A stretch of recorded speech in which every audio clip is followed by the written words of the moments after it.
Umbiko wophiko oliphenya amacala akhethekile i-SIU uveza ukuthi ilinganiselwa ku-2 billion amarandi imali eyatatshwa kulesi sibhedlela, kanti-ke zintathu izinkampani ezithintekayo kulokhu eziyamaniswa noVusimuzi Cats Matlala, kanti ezingama-41 zazo ziyamaniswa noHangwani Maumela. Bobabili labo somabhizinisi baboshiwe.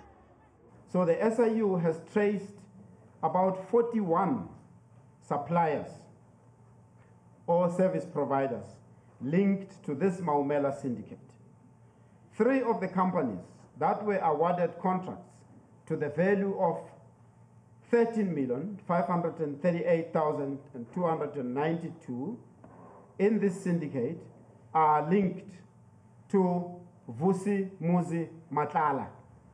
Kulombiko kuphinde kwavela negama lika Rudolph Mazibuko, yena ke kuvela ukuthi wakhwabanisa imali engaphezulu kwezigidi ezingama-300 zamarandi. The SIU reviewed in this case about 651 bundles valued at more than 283 million. At the moment, 392 completed analysis revealing assets worth more than 42 million, including multiple properties in the Western Cape and Gauteng. I-SIU ithi lesihamba semali singaphezulu kwaleso esadalulwa uBabita Deokaran.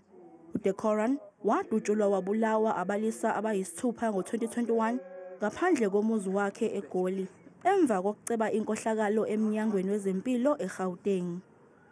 She had flagged suspicious activities of about 850 million.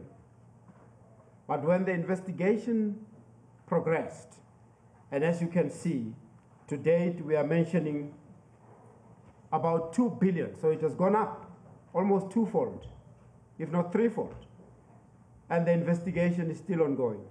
Kusenjalo ngesikhathi emukela lo mbiko we-SIU, ungqongqoshe wezempilo uDokotela uAaron Motsoaledi uthi abantu ababulala uBabita Deokaran abakaboshwa kuze kube manje. The people who killed Babita and who put Mr. T in hiding are driving Lamborghinis. Lamborghini Urus and the ones you couldn't pronounce, advocate. They are living a free life.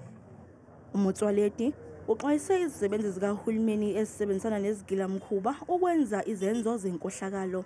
Lokhu ke kuza njengoba umbiko we-SIU udalula ukuthi kukhona izisebenzi zomnyango wezempilo eGauteng ezasebenzisana nalezi zigilamkhuba futhi zahlomula ngalokhu.